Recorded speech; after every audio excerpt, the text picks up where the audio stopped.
Cauliflower cheese is not something I had ever heard of before I started cooking British food, but it went on my to-do list pretty quickly. I got a lot of requests for it, and I'm excited to try it. I have had broccoli with cheese sauce before. That's fairly common here, but it is not baked like the cauliflower cheese is. So today I want to use Mary Berry's Complete Cookbook. There's a recipe for cauliflower and broccoli cheese in here. Lots of people said it's a good cookbook, I should stick with it, so I'm going to be doing that. But I was a little bit curious. This is the US version and some of the ingredients aren't the British ingredients. I wasn't sure if this is supposed to be cauliflower and broccoli, or if that's a US adaptation, or if it's just a Mary Berry adaptation. I'm going to make the recipe and do it half and half. I'm going to do half with just cauliflower cheese, and I'm going to do the other half following the recipe in the book, doing cauliflower and broccoli cheese, and taste both of them. And I also wanted to do a taste test of Bird's Custard. I believe this is British. It was labeled as British at the import store. So I want to give this a try. So I will have this for dessert. Cauliflower cheese for the main, Bird's Custard for dessert. I cooked the cauliflower first, drained it, reserved that water, and then cooked the broccoli in that. And it was just a quick par cook, so they're not mushy at this point. They still have a nice bite because they're going to be baked in the oven. I don't want to get them over cooked to death. So now it's coming up on time to make the cheese sauce, and I need to grate some cheese. So I'm using a Wisconsin cheddar. It's a pretty good one. The recipe calls for 6 ounces of cheddar. This is a 7-ounce block. I'm just going to grate the whole thing up and have a little bit of extra cheese. Come on, cheese. So I need half of this grated cheddar for the sauce and half of it to sprinkle on top. So I'm just going to set this aside. It also tells me to use a couple of ounces of Parmesan cheese. And this is just the one we've been keeping around the house. I didn't buy it special. All right, with the cheeses grated, we can start making the sauce now. Take equal parts butter and flour to make a roux. Then you cook the roux until the flour starts to get a little bit toasty. And you can take it as dark as you want. I am using white cheese, so I didn't want to get too dark with the roux. So once the flour started toasting, turned off the heat and started whisking in the milk gradually so I can keep a nice smooth sauce. Then I brought that all back up to a boil until it thickened, and that's where I'm at. So now it's time to add in the cheese as per the recipe. And I have the heat off right now, but the sauce is still warm, still hot. So it should melt that cheese right in. All right, at this point, I'm ready to grab some tortilla chips and start dipping them in the queso. But this recipe calls for the addition of Dijon mustard, which never in 1,000 years would I have thought to add Dijon into a cheese sauce. It seems like a very, very, very bizarre addition. Although I remember the Welsh rarebit had mustard in it too. I don't know what it is about adding mustard and cheese, but it seems to be a popular British flavor taste combination. Oh, I haven't added salt and pepper yet, but I want to taste this before I add the Dijon and after I add the Dijon and see what it does to the flavor.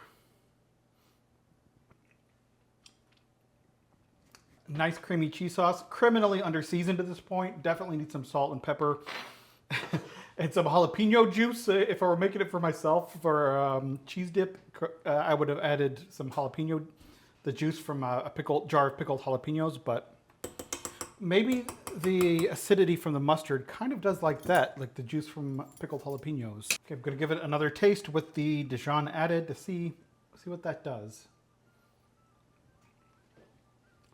Yeah, I get it. It makes sense. Dijon wouldn't be my preferred choice at this point, but I haven't tasted it all together. At this point, I need salt and pepper to taste. My instinct would be add cayenne instead of black pepper. Mary Berry just says pepper. She didn't say cayenne pepper specifically, so I'm thinking that's black pepper. So now I'm going to take the cauliflower.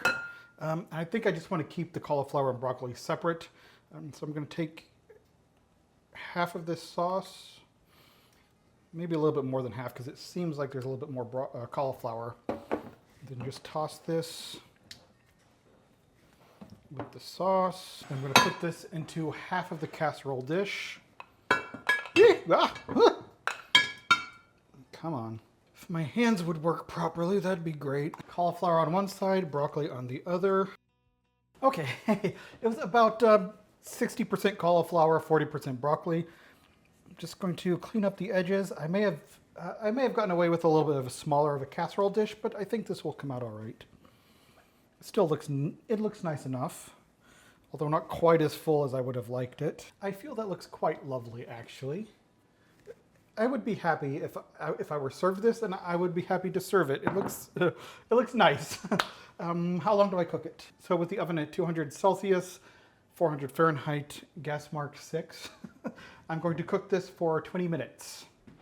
Okie dokie, the cauliflower cheese is cooking. I want to make the bird's custard while it goes. So I just opened this and it flies all over. It's hard to do it without it flying everywhere like that. It smells vaguely sweet, and it's pink. I wasn't expecting it to be pink. So it says to put 2 heaped tablespoons of custard powder into a saucepan. It says to do this on the hob, which I'm guessing is the stovetop.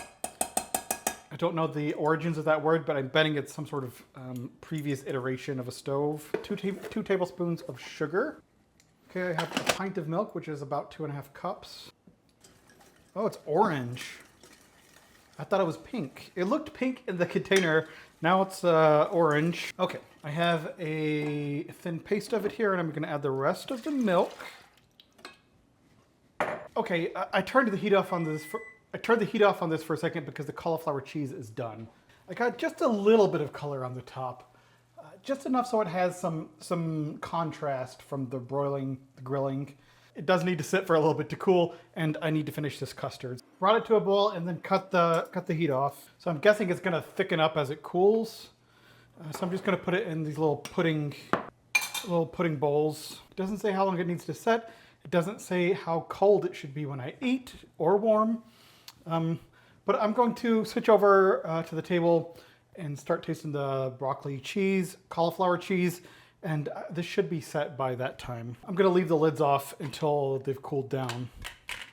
Let's move over. Okie dokie, we are ready to try the cauliflower cheese with broccoli thrown in because that was in Mary Berry's recipe, but I separated the two because I thought it would be probably a bad idea to combine them for my first try. All right. Smoking hot still, steaming hot, not smoking. Give myself some broccoli right now too. Broccoli with cheese I already know I like. I'm guessing cauliflower with cheese is also very tasty. All right, yeah, this is very, very tasty, the cauliflower cheese. It is a little bit mildly seasoned for my preference, but it still has the nice rich cheesiness. And you really can't go wrong with that. I can see this as a very solid side dish with a roast dinner, which I understand that is how it is often served. Let me try the broccoli as well, although I'm pretty familiar with broccoli and cheese sauce. I do still prefer the broccoli and cheese a little bit more than the cauliflower and cheese, just because it has a deeper flavor to it. Let's try a bite with the mixed, which is how the recipe was written, cauliflower and broccoli mixed together.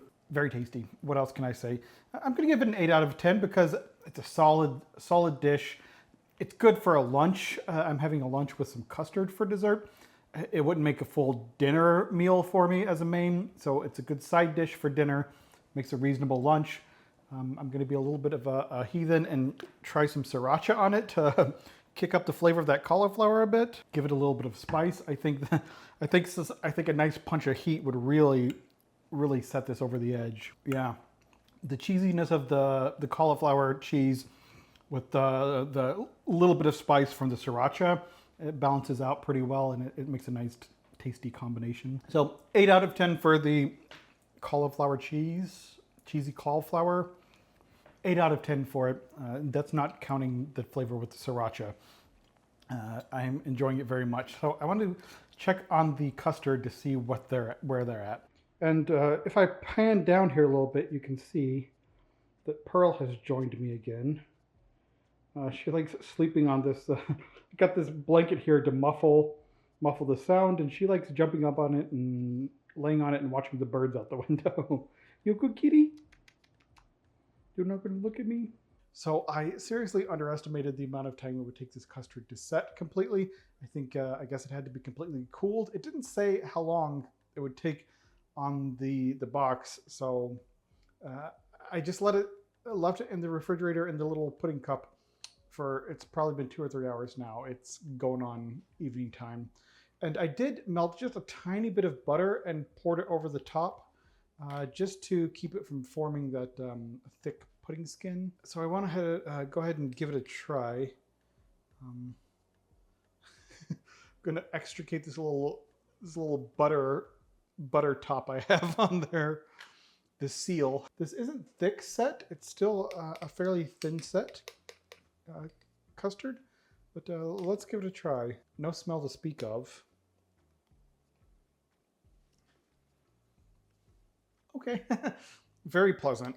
It's a very, very mild flavor. Just a nice, pleasant. The sweetness level is good for me. Yeah, it's a good flavor. It's not quite vanilla. What is that? Maybe it's a very, very mild vanilla. I like it. I'm surprised. I was expecting Jell-O pudding, and this is a more delicate flavor. I like this a lot. 10 out of 10 for Bird's custard powder, and that is a surprise. I was not expecting to like this as much as I did. I bet that would be amazing as an ice cream base. Mix up some Bird's custard powder, run it through the ice cream mixer. I might have to give that a test. So 10 out of 10 for the Bird's custard powder. That's a surprise. That is all that I have for today. If you've liked this video, please give it a thumbs up. That helps more than you can know. If you have not already and you would like to, please subscribe. Thank you so much for watching, and I will see you in the future. Okay, Pearl was so popular in my last video, I have to pay the cat tax and let you see what she's doing now. Come along to the land of bad lighting. Down the hall. She's just in here napping. She's gonna give me a dirty look. There she is. You taking a nap? And say hello to YouTube. Yoga girl. You pretty kitty. All right, stop giving me a dirty look. I'll stop bothering you. Have a good day. I'll see you in the future.